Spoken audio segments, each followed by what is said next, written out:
Salam sejahtera dalam kasih Tuhan Yesus Kristus. Selamat pagi.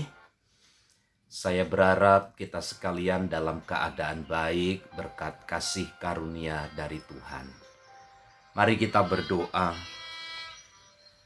Kami bersyukur buat pagi hari ini Tuhan, untuk kesempatan dan waktu sebagai tanda bentuk kasih Tuhan kepada kami.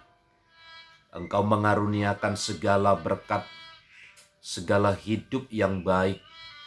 Kami bersyukur karenanya. Maka dipuji ditinggikanlah namamu. Pagi hari ini kami akan mengawali hari yang baru dengan kami merenungkan firman Allah. Roh Kudus urapilah kami. Di dalam dan demi nama Tuhan Yesus. Amin. Mazmur 85 ayat 9 sampai ayat yang ke-11. Aku mau mendengar apa yang hendak difirmankan Allah. Bukankah ia hendak berbicara tentang damai kepada umatnya dan kepada orang-orang yang dikasihinya, supaya jangan mereka kembali kepada kebodohan? Sesungguhnya keselamatan daripadanya dekat pada orang yang takut akan Dia, sehingga kemuliaan diam di negeri kita. Kasih dan kesetiaan akan bertemu, keadilan dan damai akan bercium-ciuman.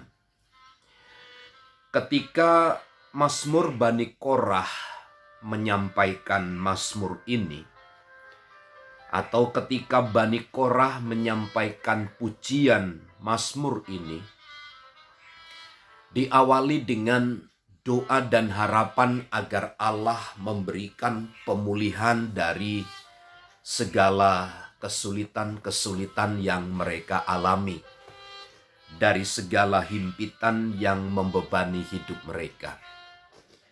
Tetapi di dalam ayat yang ke-9 sampai ayat yang ke-11, ada sebuah kebenaran di mana Israel atau umat Allah tidak hanya sekedar berpengharapan saja kepada Tuhan atas terjadinya pemulihan. Tetapi umat Allah mengambil peranan atau mengambil bagian dalam rangka merespon seluruh kerinduan untuk pemulihan itu. Yang pertama yang dia lakukan adalah, aku mau mendengar apa yang hendak difirmankan Allah Tuhan.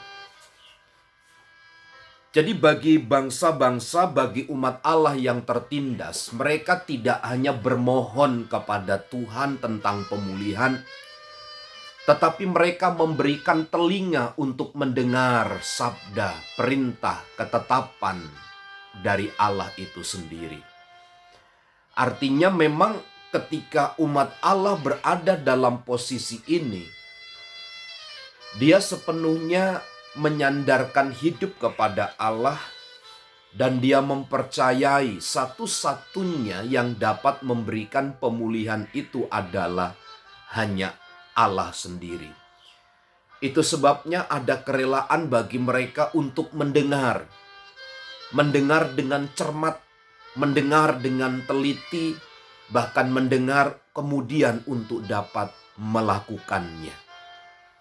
Sebab ketika mendengar firman Allah itu merupakan satu kenyataan di mana respon terhadap pemulihan itu terjadi. Yang kedua, sesungguhnya keselamatan daripadanya dekat pada orang-orang yang takut akan Dia, sehingga kemuliaan diam di negeri kita.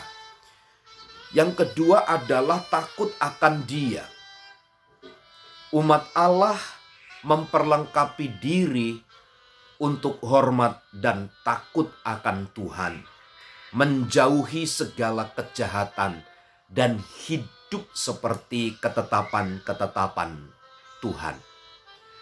Maka inilah yang kemudian disadari oleh pemazmur bahwa pemulihan pasti terjadi kemudian, sebab hidup mereka berkenan kepada Allah, karena Allah yang memperkenan mereka melalui kebenaran firman-Nya. Jadi pagi hari ini, mari tetapkan pengharapan kita kepada Allah, sembari mari kita memberikan telinga kita untuk mendengar firman Allah, juga menjaga kehidupan di dalam takut akan Tuhan. Maka Tuhan yang mengerjakan segala sesuatu bagi dan untuk kita demi kemuliaan-Nya. Selamat pagi, selamat beraktivitas, Tuhan Yesus memberkati. Amin.